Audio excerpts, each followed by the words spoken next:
Sejak dirobohkan pada tanggal 21 Oktober 2020, Stadion Andi Matalata hingga saat ini masih memprihatinkan. Bahkan progres pembangunan Stadion Kebanggaan Sulawesi Selatan ini terbilang tidak berjalan.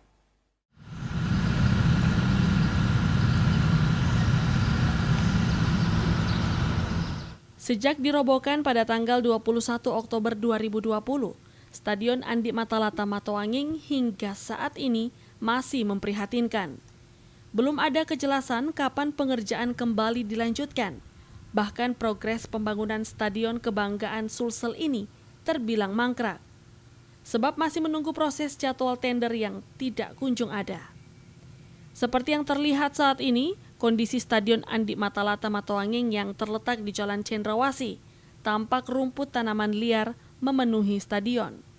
Bukan hanya itu, tumpukan timbunan di sekitar lapangan menutupi stadion dengan alasan agar terhindar dari anak-anak yang bermain di dalam bekas galian kubangan. Kita kan dikasih izin Pak itu toh, tapi kalau yang anak-anak yang berenang seolah dilarang Pak yang ada yang kita jaga itu anak-anak jangan sampai ada lagi yang mandi-mandi kejadian kayak tahun lalu. Harapannya Pak? Ya kita aja yang harapannya mau cepat terbangun Stadion Matoanging kembali.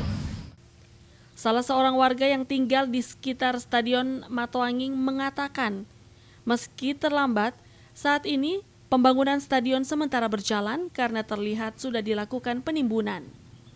Memang selama dibongkar stadion ini, ada sekitar setahun lebih terbengkalai. Mudah-mudahan dengan dilantiknya Pak Pelaksana ini, perbaikan lagi kembali dilakukan dan dibangun karena rindu mau lihat PSM latihan di Stadion Matoanging.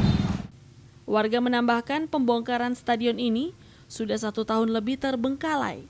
Warga berharap perbaikan Stadion Matoanging kembali dilanjutkan tahun ini. Ardi Jaho, Celebes TV.